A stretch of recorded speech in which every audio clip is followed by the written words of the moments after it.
be able to feed yourself on $4 a day. That is part of that was part of a challenge that Sara Abadi with the United Way Young Leaders took part in, the Hunger Challenge 2013. You ran for a week. Yes. Right? $4 a day. That doesn't seem possible, to be honest with you. It's definitely difficult. I won't lie to you.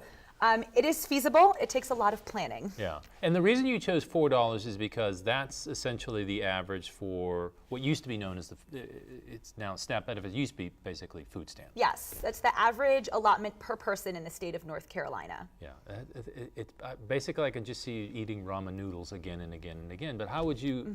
How do you make sure you eat a nutritious meal on that? Like I said, it's definitely challenging, and it takes a lot of math and a lot of planning. I know. What I did is I spent $28 for the week. So you took it all together? Yeah. I did, yes. So 4 times 7, so $28 for my weekly grocery budget. And then I calculated the amount per serving based on what I paid for. So if a box of pasta cost $2 and I was using a quarter of that box in one meal, I was using 50 cents worth of pasta in my lunch, for example. Yeah.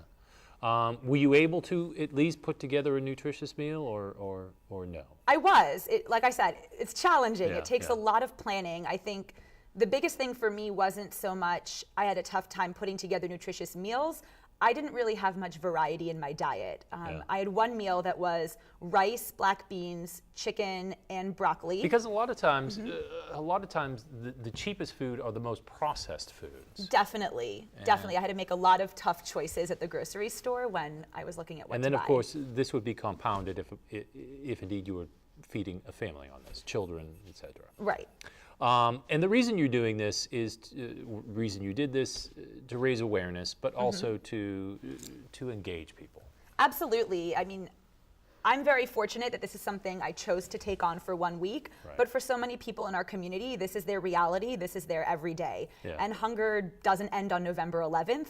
People continue to do this every day of their lives. So what do you want people to do at this point? At this point, I would say to think twice about your own habits. I think I've really taken a second look at what I spend money on, what I can do without, and kind of my lifestyle overall. And to look at the different agencies that help fight hunger in our community, the different food banks, the men's shelter, crisis assistant ministries, just all of the different agencies that United Way supports. And whether it's through donating your time or donating money, really look at how we can help solve this problem. Yeah, it's an interesting exercise as well. I'm trying to think. You know, I went to the grocery store the other day, and $4, that's one item. It's tough. Yeah. Sara, wish you the best of luck. Thanks so much for joining us. Thank you so much for having me. That's our end of conversation for today. We'll be right back.